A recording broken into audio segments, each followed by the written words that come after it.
2장 1절부터 11절 말씀 우리 한 절씩 교독해 올리겠습니다. 신약성경 264면 빌립보서 2장 1절로 11절. 형제들아, 내가 너희에게 나아가 하나님의 증거를 전할 때에 말과 지혜의 아름다운 곳으로 아니하였나니. 죄송합니다. 2장 11절. 그러므로 그리스도 안에 무슨 권면이나 사랑에 무슨 위로나 성령의 무슨 교제나 긍휼이나 자비가 있거든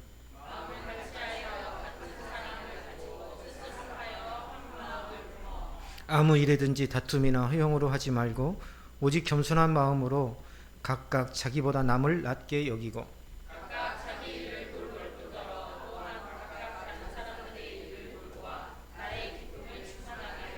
너희 안에 이 마음을 품으라. 곧 그리스도 예수의 마음이니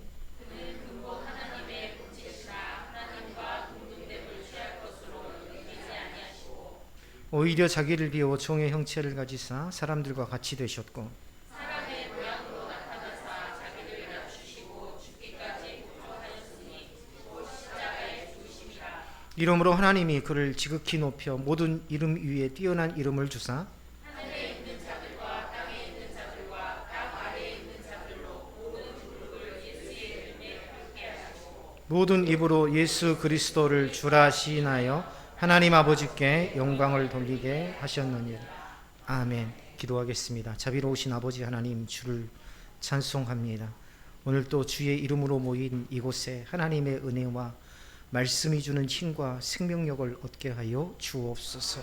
질병으로 고통받는 자, 삶의 문제 가운데 신음하는 자, 아버지 하나님, 그 모든 자들에게 하나님께서 긍휼과 자비를 베푸사 하나님만이 우리 인생의 주권자 되심을 증거할 수 있는 복된 삶, 복된 공동체가 되게 하여 주옵소서.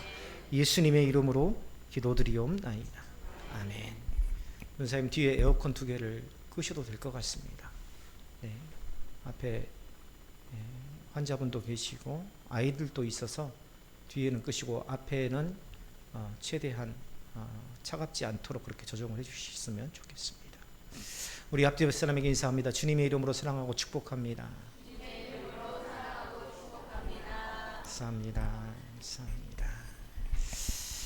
다음 주부터는 우리 전도사님이 계속 찬양할 때부터 강조하시던데 다음 주부터 앉을 때는 내 앞에 앞자리가 있으면, 앞에 빈자리가 있으면 빈자리가 없도록, 뭐 한 사람이 있든 두 사람이 있든 뭐 의자에 앉아 있는 건 괜찮습니다. 그런데 내 앞에 빈 의자가 있으면 반드시 그 자리를 채워서 앉으실 수 있으면 좋겠다라는 말씀을 올려드립니다. 사람은 스스로 독립적인 존재라고 생각하지만 성경은 인간은 예배하는 존재로 이야기합니다. 우리는 타락을 도덕적으로만 생각하죠. 그런데 성경에서 타락은요, 예배의 대상을 바꾸어 놓은 것이라 이렇게 이야기합니다. 이런 관점에서 인간의 타락을 들여다보고 있습니다. 예배의 대상을 바꾸는 것, 즉 하나님을 예배하도록 지음받은 인간이 다른 대상을 예배하는 삶으로 바꾸어진 것이죠. 이것이 바로 죄로 인한 타락의 본질입니다. 하나님께 향해야 할 마음이 세상을 향해 있고 창조주께 드려야 할 영광을 피조물에게 돌리게 만들었고, 그래서 타락 이후 인간은요, 하나님이 아닌 다른 것들 앞에 자신을 굴복시키며 살아갑니다.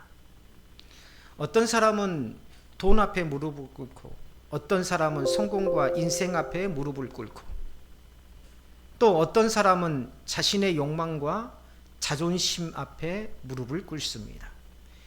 이것에 대해서 가장 잘 정의한 사람이 바로 니체라고 생각합니다. 철학자 니체 잘 아실 겁니다.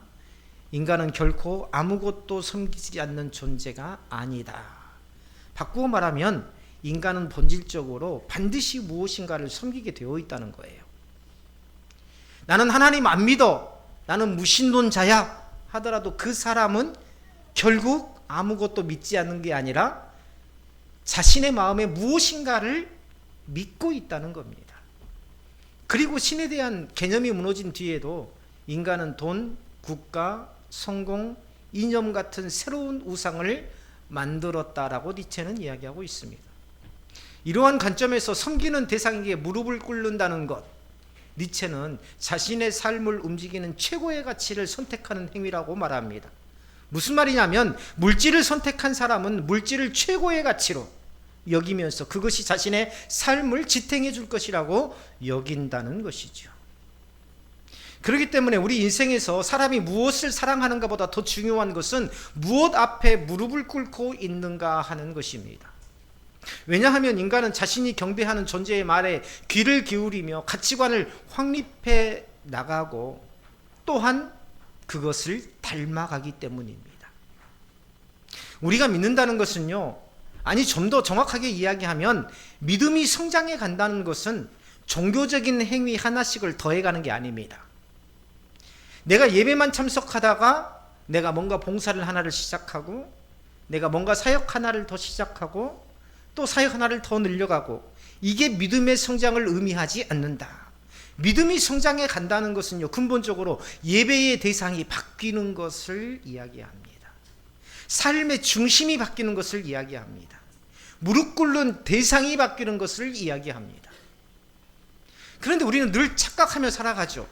신앙생활은 나를 위한 것이 아니라 교회를 위한 것이라는 착각. 신앙이 성장해 갈수록 교회에 있는 시간이 많아지게 된다는 착각. 직분이 더해 갈수록 책임만 많아진다는 착각. 그래서 어느 순간 신앙은 관계가 아니라 의무가 됩니다. 은혜가 아니라 역할이 됩니다. 주님을 바라보는 기쁨보다는 해야 할 일의 목록이 더 크게 보이는 때가 있습니다. 그런데 신앙의 본질은요, 더 많은 일을 감당하는 데 있지 않습니다. 신앙은 더 오래 교회 안에 머무는 것이 아니라 더 깊이 주님 안에 거하는 것입니다. 가정을 사랑하는 것이 결코 가정 안에 계속해서 머무는 것만을 의미하지 않습니다. 가정을 세워가기 위해서는 어떻게 해야 됩니까? 활발하게 활동을 하면서 뭔가 가정을 세워가기 위한 그러한 부차적인 행위와 그러한 경제 활동이 있어야 되듯이 마찬가지입니다. 신앙이 좋다는 것은 교회 안에 많이 오래 머무는 것을 의미하지 않더라. 더 깊이 주님 안에 거하는 것이죠.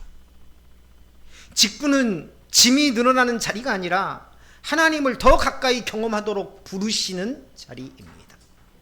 권사 직분 준 것, 장로 직분을 주는 것은 교회에다가 헌금을 많이 하십시오, 많이 봉사하십시오가 아니라 이제 하나님을 더 깊이 경험할 때가 되신 것 같습니다 라는 그러한 의미로 받아들일 수 있다. 하나님은 우리의 시간과 능력을 먼저 원하시는 분이 아니라 우리의 마음을 원하시는 분이십니다. 신앙의 성숙은 바쁨의 증거가 아니라 사역의 증거가 아니라 하나님 앞에 무릎 꿇는 삶의 깊이로 드러나는 것입니다. 그렇기 때문에 늘 말씀을 드리죠. 우리 권사님들에게도 사역을 하시다가 힘이 드시거든 언제든지 말씀해 주십시오. 왜요? 내 마음의 뜨거움을 잃어버린 것보다 사역을 잠깐 놓는 것이 더 믿음에 유익하기 때문입니다.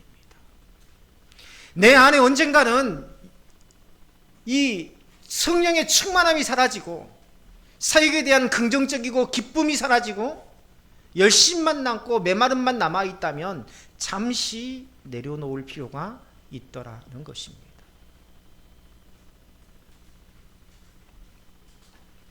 우리가 하나님을 믿는 이 믿음이 삶의 본질이 되지 않고서는 아무런 능력도 권능도 나타나지 않습니다. 믿음은 바라는 것들의 실상이다 하는 말이 얼마나 큰 은혜를 주는지 모릅니다. 그런데 우리가 착각하는 것이 있어요. 믿음을 도깨비 방망이처럼 생각한다는 것입니다. 그러나 성경에서 말하는 믿음은 본질적인 삶의 모습을 이야기합니다. 결코 어떤 대상을 숭배하는 형식 자체를 말하지 않더라는 것이죠. 우리가 요즘 사무엘상을 새벽에 묵상하면서 언약이라는 말을 자주 듣게 되는데 이 언약이라는 하나님의 말씀 자체, 사실은 창세기부터 요한계시록까지 모든 것들이 이 두 자 안에 들어 있습니다. 이 언약이라는 이 두 자를 창세기부터 요한계시록까지 끊임없이 끌고 가고 있습니다. 이 언약이 이 하나님의 말씀 자체, 이 언약이라는 하나님의 말씀 자체에 이 언약이 너의 삶 속에서 어떤 의미인가를 성경은 끊임없이 묻고 있더라는 것이죠. 너는 하나님의 약속을 받은 백성이야. 그런데 너는 그 약속을 붙들고 어떻게 살아가고 있니?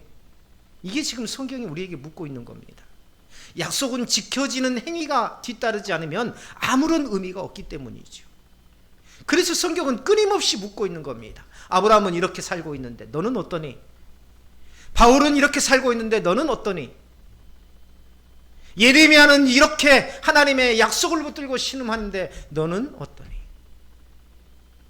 그러면서 앞서 말씀드렸던 것처럼 신앙은 더 교회 오래 안에 머무는 것이 아니라 더 깊이 주님 안에 거하는 것이고, 직분은 짐이 늘어나는 것이 아니라 하나님을 더 가까이 경험하도록 부르는 자리이고, 신앙의 성숙은 할 일이 많아졌다는 의미가 아니라 하나님 앞에 무릎 꿇는 시간이 많아진다는 그 의미, 이게 좀 막연하게 느껴져요. 이 차이의 본질을요, 좀 더 삶에 근접해서 한번 설명해 보겠습니다. 이 차이의 본질이 뭐냐면 교회 중심의 종교적인 삶과 하나님 중심의 관계적인 삶의 차이입니다. 우리는 신앙생활을요, 건물로서의 교회를 중심으로 한 종교적 행위라고 생각합니다. 우리는 신앙생활을 그렇게 받아들여요. 건물이라는 개념의 교회를 중심으로 한 종교적 행위. 그러나 교회의 본질은요, 복음의 확장에 있습니다. 무엇을 통해서 복음의 확장을 합니까? 우리의 삶을 통해서, 우리 각 개인의 삶을 통해서 말이죠. 그래서 교회는 밀접한 삶과 밀접한 관계를, 밀접한 관계가 아니라 교회는요, 우리 모든 동역자들의, 그리고 저의 삶 자체라는 것입니다. 내가 교회 중심의 종교적 삶을 사는 사람이냐, 아니면 하나님 중심의 관계적 삶을 사는 사람이냐를 어떻게 구별할 수 있을까요? 교회 중심의 종교적 삶을 사는 사람은 내가 무엇을 얼마나 하고 있는가에 초점을 맞춥니다. 그래서 출석 횟수, 맡은 직분, 섬김의 양, 헌신의 시간으로 자신의 신앙을 측정하게 됩니다. 자신뿐만 아니라 다른 사람의 신앙도 그것으로 측정합니다. 그런데 하나님 중심의 관계적 삶을 사는 사람은요, 내가 누구와 함께 걷고 있는가를 자신에게 물어요. 신앙은 일의 성취가 아닙니다. 내가 교회 안에서 뭔가를 이루어내는 것이 신앙의 성취가 아니라는 거예요. 하나님과의 동행으로 이해해야 합니다. 우리는 그게 바로 신앙의 성취예요. 하나님과 내가 동행하고 있는가, 내가 무엇을 이루어가고 있는가가 아니라 그럼에도 불구하고 내가 하나님과 동행하고 있는가를 살피는 것이 바로 신앙이다. 이 차이가 삶 속에서는 아주 큰 변화를 가져다 줍니다. 이전에는 예배를 드려야 하는 의무로 여겼다면 이제는 하나님을 만나러 가는 기다림이 됩니다. 봉사는 빠질 수 없는 책임이 아니라 받은 은혜가 흘러가는 통로가 됩니다. 직분은 무거운 짐이 아니라 하나님께서 맡기신 신뢰의 표시가 됩니다. 나 권사 못해요, 목사님. 그거 하면은 헌금도 많이 해야 되죠. 봉사도 많이 해야 되죠. 무엇으로 받아들이는 겁니까? 짐으로 받아들이는 겁니다. 내가 뭔가를 더 드려야 되는 개념으로 직분을 받아들이고 있는 거예요. 이해하고 있는 거예요. 직분의 개념은 그게 아닙니다. 더 가까이, 더 하나님께 더 가까이 나아가 살아계신 하나님을 경험하는 삶이 되라는 의미입니다. 근데 그러한 직분의 의미가 오늘날 교회에서 많이 변질되어 버렸어요. 어떤 기사에 보니까 그런 헤드라인이 있더라고요. 제가 기사의 내용은 잘 들여다보지 않았지만 시간이 촉박해서 작은 교회를 섬기다가 큰 교회에 오니 천국이더라. 여러분 이 말에 동의하십니까? 네, 저는 동의합니다. 인간의 관점에서 보면 천국입니다. 왜냐하면 작은 교회 눈에 띄는 곳에서 주일 한번 빠지면 주변 사람 신경 써야 되죠. 목사님 신경 써야 되죠.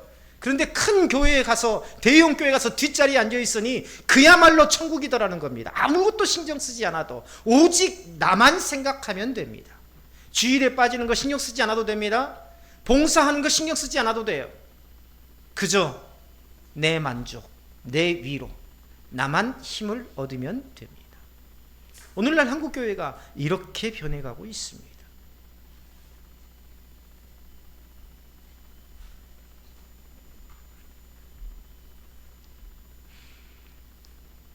기도는 일을 시작하기 전 형식적인 순서가 아닙니다.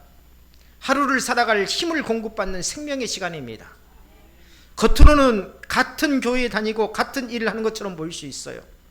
그러나 중심이 바뀌면 행동보다 동기가 달라집니다. 의무보다 사랑이 앞섭니다. 결국 사람의 시선보다 하나님 앞에 서 있는 삶으로 변하게 됩니다. 우리 강남교회가 아직 숫자적으로는 그렇게 많지 않습니다. 그런데 저는 자부하지만 지금 이 순간 제가 한 석 달 정도 자리를 비워도 이 교회는 아무런 문제가 없습니다. 단지 설교자만 세워진다면.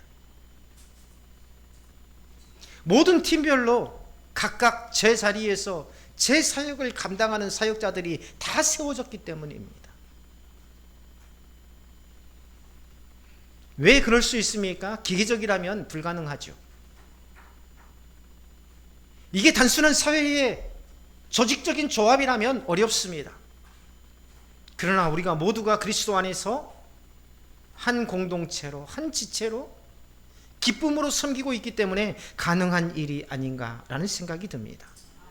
서론이 좀 길었는데요, 오늘 우리가 봉독한 빌립보서 2장 1절로 11절 말씀은 이러한 변화의 본질에 대해서 이야기하고 있어요. 이 빌립보서는요, 바울이 빌립보 교회에 보내는 편지입니다. 자유로운 환경에서 기록된 게 아니에요. 바울은 감옥에 있습니다. 차가운 감옥 벽과 또 쇠사슬이 그의 현실이죠. 육체적으로 가장 제한된 자리에 있었고 인간적으로는 가장 답답한 환경 속에 있었습니다. 우리가 성경을 읽을 때에요, 당시의 상황을 내게 적용해보며 읽어야 합니다. 그러니까 당시 내가 감옥에 갇혀있는 상태라고 생각하고 빌립보 교회라고 하면 어때요? 감이 옵니까 안 옵니까? 잘 안 와요. 그러니까 강남교회 동역자들에게 보내는 편지라고 생각하고 읽어보는 것이 좋은 방법입니다. 지금 나는 감옥에 있어요. 그냥 감옥에 있는 게 아니라 내 발, 내 손에 착고가 차여 있습니다.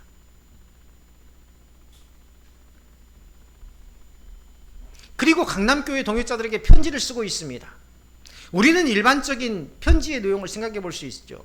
어떤 상황이 힘들다거나 혹은 나는 건강하게 잘 있다는 것 등등 말입니다. 그런데 놀랍게도 빌립보서를 읽어보면, 그러한 마음을 가지고 빌립보서를 읽어보면 절망보다 기쁨이 더 많습니다. 탄식보다 감사가 더 많습니다. 원망보다 소망이 더 많이 등장합니다. 아니 어쩌면 절망이나 탄식이나 원망은 아예 등장하지도 않습니다. 왜 그렇습니까? 바울의 삶 중심이 환경이 아니라 바로 그리스도께 있었기 때문입니다. 상황이 그의 주인이 아니었고 감정이 그의 삶을 통치하지 않았기 때문입니다. 그의 무릎은요, 이미 예수 그리스도 앞에 꿇려져 있었습니다. 사람은 종종 자유를 환경의 문제라고 생각합니다. 감옥에서 나오면 자유라고 생각하고 문제가 해결되면 평안할 것이라고 생각합니다. 일부 예배 때도 말씀을 드렸지만 내 재산이 불어나면 내가 평안해질 것이라고 생각합니다. 그러나 성경은 더 깊은 차원의 자유를 이야기합니다. 죄와 자기 중심으로부터 벗어나는 자유. 죄와 자기 중심으로부터 벗어나는 자유. 어제부터 우리 정진이 안수 집사님이 노방전도를 시작하셨어요. 배관을 차고 배에 구멍이 나서 그걸 관으로 빼서 다리에 차고, 사실 움직이는 것도 쉽지 않습니다. 의사의 선고는 짧으면 3개월, 길면 9개월입니다. 그러나 정진이 안수 집사님은 그것이 하나님의 선고는 아니라고 확신하고 있습니다. 그래서 그러한 환경에서 좌절하지 않고 하나님께서 내게 주신 삶의 이 사랑을, 하나님께서 내게 주신 이 삶의 시간을, 하나님께서 내게 주신 이 삶의 여정을 마지막까지 하나님께 드리겠다는 그 결단으로 노방전도를 시작하셨어요. 이것이 성령의 역사입니다. 성령께서 강권적으로 집사님을 붙드신 것입니다. 성령이 감정적인 게 아니에요. 내가 찬송을 하다가, 내가 어떤 말씀을 듣다가, 내가 어떤 집회 현장에 가서 감정적으로 내 안에서 어떤 뜨거움이 일어나는, 그게 성령이 아닙니다. 성령은 절박한 상황 속에서, 절망적인 상황 속에서, 아무것도 보이지 않는 캄캄한 상황 속에서 나를 다시 일어나게 하신 하나님의 능력이 바로 성령입니다.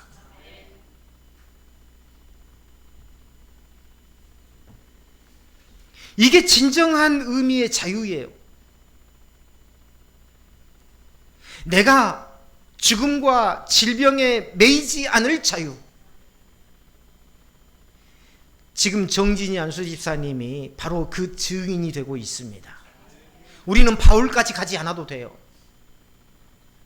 이것은요, 우리 교회 공동체 안에 놀라운 역사가 일어나고 있다는 것을 의미하는 것입니다. 사람들은 세상에서 자유롭게 움직이며 살아가는 것 같습니다. 그렇죠? 주일이면 모두가 다 산으로, 강으로, 바다로. 그러나 마음이 묶여 있지 않는 사람이 없어요. 니체의 말처럼 인간은 결코 아무것도 숨기지 않는 존재가 아니다 라는 말처럼 바꾸어 말하면 인간은 항상 무엇인가를 숨기고 있더라. 니체가 쓴 책 중에서 초월자라는 책이 있습니다. 그 책의 내용 중에 이런 부분이 나와요. 인간의 욕망은 채워질수록 더 자란다. 인간의 욕망은 채워질수록 더 자라난다. 처음에는 필요해서 원하고, 다음에는 더 갖고 싶어서 원하고, 결국에는 전부 가지려다가 모든 것을 망친다. 탐욕은 스스로를 망칠 때까지 절대 채워지지 않는다. 이게 니체가 초월자라는 책에서 말한 내용입니다. 역설적이죠. 인간의 욕망은 우리가 생각할 때에 자유의 본질입니다. 그렇지 않습니까? 내가 하고 싶은 대로 하는 게 자유의 본질 아닙니까? 우리가 세상 사람들이 생각하는 그런 자유? 내 마음대로 하고 싶은 것, 이게 바로 자유의 본질 아닙니까? 세상 사람들에게. 그러나 인간이 자유롭게 자신의 욕망을 채우리라고 했지만 그 욕망에서 결코 벗어날 수 없다는 역설을 지금 니체가 이야기하고 있는 거예요. 니체가 신은 죽었다 해가지고 니체가 신은 죽었다 하니까 무신론자라고 생각하는데 절대 그렇지 않습니다. 그건 단편적으로 이야기하는 거예요. 신은 분명히 살아계시지만 니체의 아버지가 목회자입니다. 그리고 그도 크리스찬입니다. 이 세상에 신은 분명히 존재하지만 사람들을 보니까, 사람들이 사는 모습을 보니까 마치 신이 죽은 것처럼 생활하고 있다는 그런 의미에서 이야기한 거예요.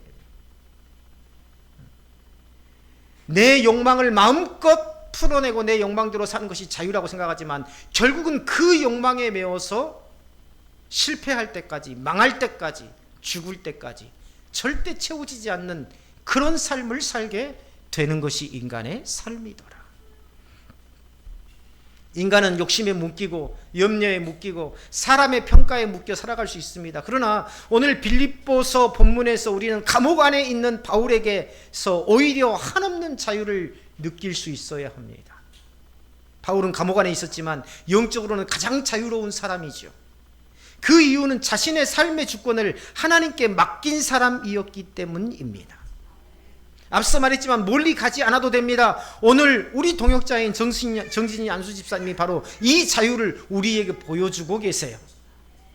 의사로부터 받고 이처럼 할 수 있을까요? 내가 집사님이라면 의사로부터 그런 선고를 받았습니다.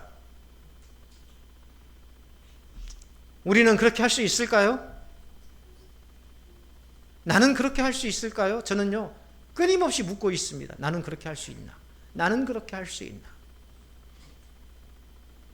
사람들에게 이 시골은 자신의 욕망을 채우기 어려운 곳입니다. 더 많은 기회, 더 큰 성공, 더 화려한 삶을 꿈꾸는 사람들의 눈에는 부족하고 느리고 작은 공간일처럼 보일 수 있습니다. 그러나 믿음의 관점에서 보면 전혀 다릅니다. 하나님께서 계신 곳은 결코 부족한 곳이 아니기 때문입니다. 욕망을 채우는 것보다 하나님을 깊이 만나는 곳이 더 복된 자리라는 것을 우리는 잘 깨달아야 합니다. 우리는요, 우리의 자녀를 통해서 제한이 없으신 하나님이 증거되기를 소망하고 있습니다. 우리가 환경을 보지 않고 하나님을 바라보고 있다는 믿음의 선포죠. 그런데 우리는 늘 부족하다고 합니다. 시골이라는 한계가 있다고 합니다. 환경을 보면 한계가 있습니다. 그러나 하나님을 바라보면 능히 모든 것들을 감당할 수 있는 법입니다. 세상은 끊임없이 더 높이 올라가라고 말하지만 하나님은 때로 우리를 조용한 자리로 이끄셔서 비워내는 법을 가르치시더라. 왜냐하면 인간은 체험으로 자유를 얻는 존재가 아니라 하나님께 붙들릴 때 비로소 자유를 얻는 존재이기 때문입니다. 그래서 믿음의 사람은 환경의 넓고 좁음을 따라 살아가지 않습니다.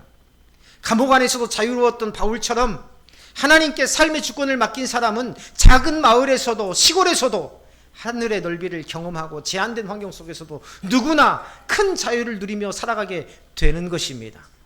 우리 강남교회가 그 사역을 감당하자고 늘 강조하지 않습니까? 이 작은 시골, 이 제한된 이 지역에서 대한민국의 하나님의 살아계심을, 여전히 이곳에서도 하나님께서 살아계시고 우리와 함께 하신다는 것을, 여전히 교회는 건물이 아니라 우리 모든 하나님의 백성들의 삶의 본질이라는 것을 우리가 증거할 수 있도록, 거기에 쓰임받을 수 있도록 하자 하는 것이 우리의 방향성 아닙니까? 제 바로 위 형님과는 3살 차이가 납니다. 형님은 서울시 재개발 현장을 수십 년간 이끌어온 고위 공무원이었습니다. 이제 퇴직을 앞두고 있지만 그 분야에서 이미 많은 사람들에게 알려진 분입니다. 여러 대학과 지역에서 강의를 요청받고 재개발을 준비하는 곳마다 강연을 다닐 정도로 전문성을 인정받은 사람입니다. 한번 강의하면 1,000만 원 이상이 들어오죠, 강의료로. 그런데 얼마 전 형제 모임에서 형님이 뜻밖의 이야기를 합니다. 행복은 결코 재산과 비례하지 않는다는 것을 나는 내 동생 안 목사를 보면서 알게 되었다. 저는 그 말을 듣고 잠시 생각하게 되었습니다. 사실 더 많이 소유하는 삶보다 무엇인가 매이지 않는 삶을 배우려고 애써왔을 뿐입니다. 그저 돈에 매이지 않고, 그저 상황에 매이지 않고, 그저 조건에 매이지 않고, 환경에 매이지 않고, 오직 하나님께서 부르신 하나님의 종으로서 살아내려고 노력하며 살아온 것입니다. 그런 길 위에서 하나님께서 제게 부족함이 없게 하셨고, 제게 늘 기쁨을 주셨고 행복을 주셨고 감당할 수 있는 능력을 부어주셨다는 것을 저는 확신합니다. 아마 이 이야기를 들으면서 그렇게 살고 싶어도 현실은 쉽지 않습니다, 목사님. 이렇게 생각하시는 분들도 있을 겁니다. 그러나 제가 말하려는 것은 돈의 많고 적음의 문제가 아닙니다. 중요한 것은 얼마나 많이 가졌는가가 아니라 내가 가진 것에 얼만큼 붙들려 있는가의 문제예요. 사람은 재산이 적어도 욕심에 사로잡힐 수 있고요, 많이 가져도 자유로울 수 있습니다. 건강하면서도 질병이 올까 거기에 매여 있는 사람이 있어요. 지금 건강해요. 그런데 혹 내게 질병이 올까 노심초사 거기에 매여서 아무것도 하지 못하고 그 근심에 빠져 있는 사람이 있습니다.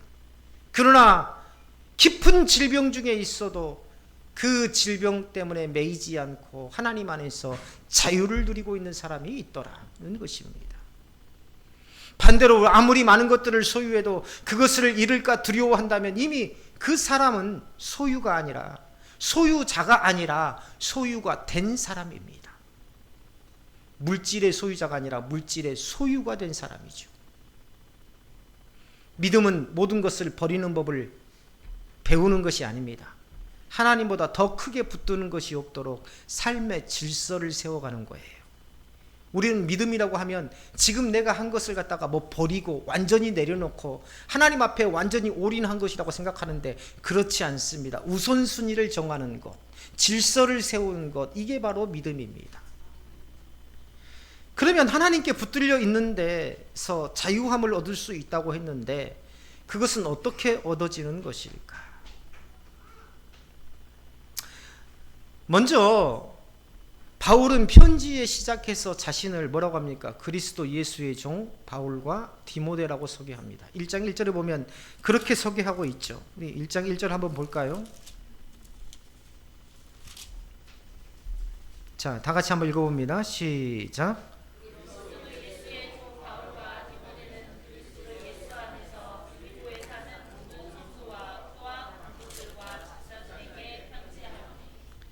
자, 이 짧은 인사 속에 분명한 자기 정체성이 담겨 있습니다. 당시 바울은요, 자신을 사도라고 부를 충분한 자격이 있었어요.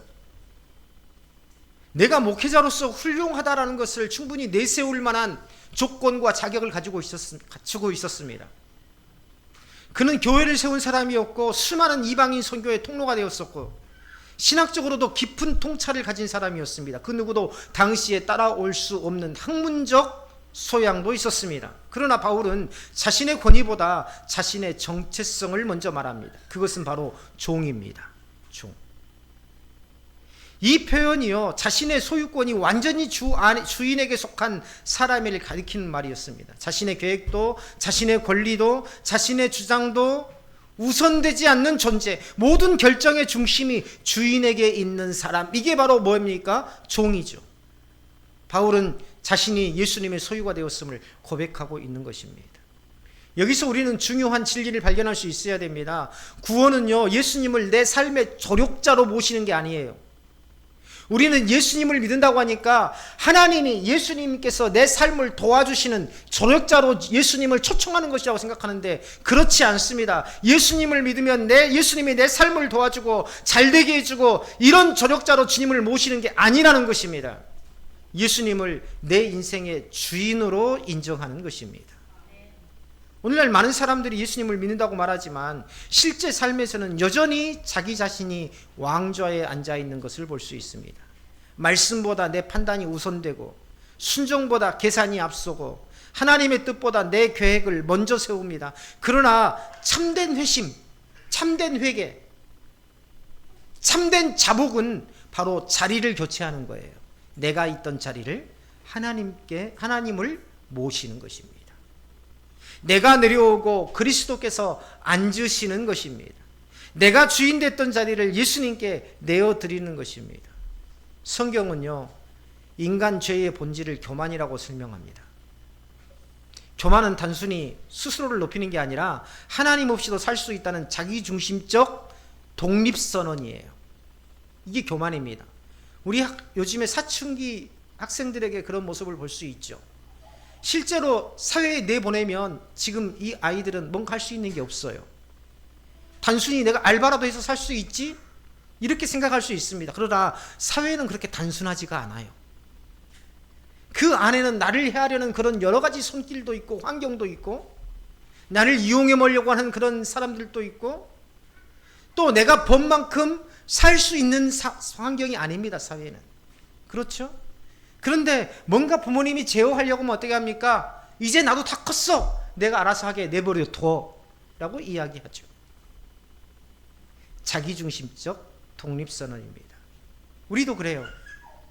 니체가 이야기한 것처럼 성경에서 말씀하신 것처럼 우리는 전적으로 하나님의 의존적인 존재입니다. 하나님의 주권적인 인도하심을 따라가야 우리는 살 수 있는 존재입니다. 그런데 하나님 저 좀 내버려 두세요. 내가 알아서 살 수 있습니다. 이게 바로 교만 아닙니까? 에덴 동산에서 아담과 하와가 범죄한 이유도 결국 하나님처럼 되고자 하는 이 욕망, 이 교만 때문이었습니다. 바로 여기서 우리는 구원의 본질이 무엇인지를 깨달아야 됩니다. 구원은요, 예수 믿고 천국을 받은 은혜로 모든 것이 끝난 게 아닙니다. 구원은요, 교만한 인간이 무너지는 시간이에요. 자, 이런 관점에서 한번 묻겠습니다. 내가 구원받았습니까? 구원받았다면 내 교만이 완전히 무너져 있어야 됩니다. 높아졌던 자가 낮아지는 사건이 바로 교만입니다. 낮아지는 사건이 구원입니다. 스스로 고개를 뻣뻣이 들었던 자가 하나님 앞에 무릎 꿇는 변화가 바로 구원의 본질입니다. 두 번째는 감사해야 됩니다. 감사는 내게 무엇인가 채워줌으로 인한 감사가 아니에요. 바울이 빌립보에서 말한 감사는 상황이 나아졌기 때문에 드리는 감사가 아니라, 감옥문이 열렸기 때문에 드리는 감사가 아니라, 문제가 해결되었기 때문에 드리는 감사가 아니라, 우리 교회도 보면 그래요. 감사를 자주 하시는 분들이 있습니다. 제가 늘 서재에다 놓고 기도 제목을, 이 헌금 봉투에 기도 제목을 보고 제가 서재에 앉아서 설교를 준비하기 전에 쭉 훑어봅니다. 그리고 잠시라도 기도합니다. 그런데 보면은요, 늘 힘들고 어려우신 분들이 감사를 많이 하는 것을 볼 수 있습니다. 늘 감사의 제목들이 달라지는 것을 볼 수 있어요. 바울은 자유롭지 못한 상황에 있었습니다. 감옥에 있었어요. 그런데도 바울은 감사했습니다. 왜냐하면 감사의 근거가 자신의 형편이 아니라 하나님께 있었기 때문입니다. 더 놀라운 것은 바울의 감사가 단순히 나는 괜찮습니다라는 자기 위로의 수준에 머물지 않고 있다는 점이에요. 하나님께 붙들린 사람의 감사는 자신을 넘어서 누구에게로 갑니까? 사람들에게로 흘러갑니다. 사람들에게로. 2절 보세요. 2장 1절 보세요. 그러므로 그리스도 안에서 무슨 권면이나 사랑의 위로나 성령의 무슨 교제나 긍휼이나 자비가 있거든 마음을 같이하여 같은 사랑을 가지고 뜻을 합하여 한 마음을 품어. 이게 무슨 말입니까? 그리스도께 받은 사랑, 그리스도께 받은 그 감사를 다른 사람에게 흘려보낼 수 있는, 공동체 안으로 흘려보낼 수 있는 그런 삶이 되기를 바란다는 겁니다. 자신의 부족함보다 하나님께서 주신 은혜를 더 크게 보는 사람은요, 결국 자신이 아닌 공동체를 바라보게 되는 것입니다. 나는 힘들고 정말 어려워요. 직장 생활에서 눈치도 봐야 되고요. 요즘에는 남편과 아내의 구분이 없이 직장 생활을 다 하니까, 맞벌이를 하니까 그런 일이 없었지만, 예전에는 아내가 남편의 삶을 이해하지 못하는 경우도 있었습니다. 남편이 그 회사 조직 안에서 살아남기 위해서, 속된 말로 잘리지 않기 위해서 얼마나 상사들에게 아부를 하고, 얼마나 처신을 잘하고, 얼마나 참 눈치를 보며 일하는지. 그런데 그런 온갖 때로는 수모와 어려움을 당하고, 그래도 견딜 수 있는 건 뭐예요? 내가 힘들어도 나로 인하여서 내 가정이 행복하고 내 자녀들이 기쁨을 얻는다면 오히려 그것에서 위로를 얻고 힘을 얻게 되더라. 바로 바울이 지금 그겁니다. 나는 힘들고 어렵고 고통스러운 이 감옥 가운데 있지만, 그러나 나의 기도로 인해서, 내가 전하는 말씀으로 인해서 우리 동역자들이 기쁨 가운데 있고 환난과 핍박 중에도 그 말씀 위에 굳게 서는 것을 보며 하나님 앞에 감사할 수 있는 것입니다. 바울은 계속해서 빌립보 교회를 향해서 감사를 고백했습니다. 1장 3절에도 보면 내가 너희를 생각할 때마다 나의 하나님께 감사하며. 우리 동역자들 중에서 누군가를 생각할 때 하나님 앞에 감사하다라고 생각하신 사람이 있었습니까? 이 고백은요, 결코 가벼운 게 아닙니다. 바울은 감옥에 있지요. 자신의 문제만 해도 어려운 상황입니다. 그런데 그는요, 자신을 바라보지도 않고 성도들을 생각하며 감사하고 있습니다. 원래 인간은 자기중심적인 존재 아닙니까? 죄의 본성은요, 언제나 나를 중심에 두게 만듭니다. 그래서 힘들면 모든 시선이 자기 자신에게 향합니다. 그러나 복음은 인간을 자기 중심성으로부터 벗어나게 합니다. 복음은 사람을, 복음은 나를 내 중심에서 벗어나게 하더라. 묻겠습니다. 나는 복음을 힘입고 있습니까? 하나님을 바라보게 하고 이웃을 사랑하게 합니다. 바울 안에 일어난 변화가 바로 이거였어요. 우리는 바울 서신에 기록된 교회들이 문제가 없고 아주 급성장했다고 생각합니다. 전혀 그렇지 않습니다. 오늘 우리가 겪은 모든 문제를 이겨냈기 때문에 성장할 수 있는 것이고, 또 바울 당시 그러한 문제를 겪고 있었던 것입니다. 교회에 문제가 있었다는 건 뭡니까? 그 교회에 모인 사람들이 완전하지 못하다는 것을 의미합니다. 오히려 바울이 감옥에서 편지를 써야 했던 이유 자체가 그 교회 안에 몇 가지 현실적인 문제와 긴장이 있었기 때문이에요. 그런데 우리는요, 끊임없이 완전한 사람을 원하고 완전하다고 생각하는 사람을 추종하고, 반대로 완전하지 못한 사람을 정죄합니다. 이 빌립보 교회에서 가장 큰 문제는, 대표적인 문제는 성도들 사이의 갈등과 분열의 조짐입니다. 바울은요 직접 두 사람의 이름을 언급할 만큼 이 빌립보 교회 안에 갈등이 심각하다는 것을 이야기하고 있습니다. 누굽니까? 유오디아와 순두계입니다. 4장 2절에 보면 나오죠. 주 안에서 같은 마음을 품으라고 한 것은 이들이 단순한 의견 차이로 인한 갈등이 아니라 지속적인 갈등으로 인해서 이것이 뭡니까? 교회 공동체 안에서 심각한 상황이 되었다는 것을 의미합니다. 이 유오디아와 순두계는요 지도자예요. 지도자, 교회의 지도자. 근데 이 두 사람이 충돌하고 갈등함으로 인해서 끊임없이 교회 공동체 안에서 심각한 상황이 발생하게 됩니다. 빌립보 교회는요 외부의 핍박과 압력도 있었습니다. 바울이요 1장 28절에 보면 빌립보 성도들에게 뭐라고 하냐면 무슨 일에든지 대적하는 자들 때문에 두려워하지 말라라고 합니다. 자, 우리 강남교회 한번 비교해 볼까요? 우리 강남교회 안에 이런 갈등이 있습니까? 우리 교회 안에 유오디아와 같은 순두계와 같은 사람이 있습니까? 없습니다. 우리 교회에 갈등이 없어요. 우리 교회에 외적인 핍박이나 압력이 있습니까?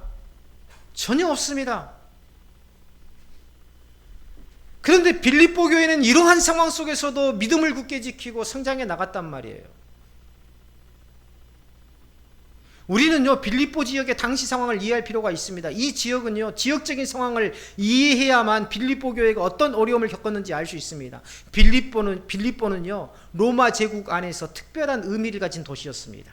한마디로 말하면 로마의 식민지였지만 마치 로마의 수도와 같이 로마가 정성껏 세워간 도시가 바로 빌립보였어요. 그래서 군사적으로 정치적으로 체계를 잘 갖추어서 마치 로마의 수도처럼 관리했던 곳이 바로 빌립보입니다. 그래서 식민지의 완전한 로마화, 그것을 이룰 수 있다고 생각하는 것이 바로 이 빌립보였어요. 로마는요 전쟁에서 공을 세운 퇴역 군인들을 빌립보에 정착을 시켰습니다. 그 결과 빌립보는 작은 로마처럼 불릴 만큼 로마 문화와 가치관에 깊이 자리 잡은 도시가 되었어요. 자, 시민들은 로마 시민권을 자랑스럽게 여겼고 황제에 대한 충성과 로마의 질서를 중요하게 생각했습니다. 식민지임에도 나는 빌립보에 사는 로마 시민이라는 것을 굉장히 자랑스럽게 여겼어요. 이걸 바꿔서 이야기해 볼까요? 일제 치하의 일제 식민지에 있으면서도 한국 사람이 내가 일본 시민권자라는 것을 굉장히 자랑스럽게 여길 만큼 빌립보는 완전히 로마화된 도시였더라. 그래서 빌립보 교회의 성도들이 예수님은 우리의 주님이시다라는 이 복음을 전하게 되면 어떻게 들리냐면 그 고백 속에서 그 고백 자체가 어떻게 들리냐면 우리의 주인은 가이사가 아니라 예수님이고 참된 주권자는 가이사가 아니라 예수님이라는 이 정치적 반대의 목소리로 들릴 수밖에 없었던 것입니다. 그리고 잘못된 가르침에 대한 경계도 나타나죠. 바울은요 빌립보서 3장 2절에 보면 개들을 삼가하고 행악하는 자들을 삼가하고 몸을 상해하는 자들을 삼가하라. 같은 표현입니다. 개들은 곧 행악하는 자들, 이들은 곧 몸을 상하는 자들. 이들을 누구를 이야기합니까? 율법주의적 교사들. 율법주의적 교사들이란 뭔 말인가요? 율법을 정죄의 수단으로 삼는 자들. 정과격한 표현이죠. 바울은요 그 사람들을 개라고 했고 그 사람들을 행악하는 자들이라고 했고 그 사람들을 몸을 상해하는 자들. 당신 권사잖아, 당신 장로잖아, 근데 그것밖에 못해? 바울의 표현은 바로 빌립보서 3장 2절에 나온 표현 그대로입니다. 그리고 또 여기에 더해서 할례와 행위를 구원의 조건처럼 강조하던 사람들, 이처럼 빌립보 교회는 완전하지 못했습니다. 오히려 불안정하고 언제든지 무너질 만큼 위태롭기까지 했어요. 그런데 여기서 우리는 바울이 빌립보 교회를 어떤 시선으로 바라보는지를 알 수 있습니다. 바울은요 빌립보 교회의 성도들의 부족함보다 하나님께서 행하신 은혜를 먼저 보았습니다. 우리 교회에 방문하신 분들이 많이 늘어나고 있어요. 또 우리 교회가 많이 알려져 있어요. 제가 노예에도 가보면은요 우리 교회에 대해서 묻는 분들이 참 많습니다. 근데 우리 교회에 와서 보고 어떤 분들은 이 교회가 너무 아름답고 은혜롭습니다 하시는 분이 있는가 하면, 어떤 분들은 시골은요 목회하기가 힘들어요. 목사님, 시골은 목회하기 힘들어요. 목사님, 노년도 생각하셔야죠. 이곳에서 부흥되리라고 생각하지 마세요. 같은 환경을 보고도 관점이 달라요. 우리는 어떤 관점을 가져야 되겠습니까? 바울의 관점을 가져야 됩니다. 감옥에 있어서도 그 환경에, 그 상황에 얽매이지 않고 자유로울 수 있는 그런 시선, 감사가 넘치는 시선, 부족함보다 하나님의 은혜를 먼저 생각하는 시선. 교회는 같은 취향의 사람들이 모인 공동체가 아닙니다. 그런데 항상 우리는 나와 같기를 원합니다. 그런데 다름을 인정해야 돼요. 교회는 십자가 아래에서 한 생명을 얻은 사람들이 함께 지어져 가는 곳입니다. 오늘날 많은 공동체가 갈등하는 이유는요, 관계의 중심에 복음이 사라졌기 때문에 그래요. 내 마음이 힘들고 내 마음이 어렵고 내가 절망 가운데 있고 내가 고통 가운데 있는 것, 내 안에 복음이 사라졌기 때문입니다. 우리 관계가 어려운 것, 우리 관계 안에 복음이 사라졌기 때문입니다. 왜 우리가 이 교회 공동체에 모여 있는지에 대한 사명감을 잃어버렸기 때문이에요. 사람을 판단 기준으로 삼고 감정을 중심으로 관계를 해석하기 때문에 그렇습니다. 교회 공동체 안에 나하고 맞는 사람이 있고 맞지 않는 사람이 있어요. 때로는 어떤 사람이 나한테 상처받은 일을 해서 내 감정이 상할 때가 있습니다. 그러나 감정을 기준으로 그 사람을 판단하지 마세요. 왜요? 그 사람은 내 마음을 상하게 한 사람이기 전에 주님께서 피값으로 사신 나의 동역자이기 때문입니다. 하나님의 뜻이 있어서 이 교회 공동체 안에 있게 하신 거예요. 그것을 인정해야 됩니다. 그것을 받아들여야 합니다.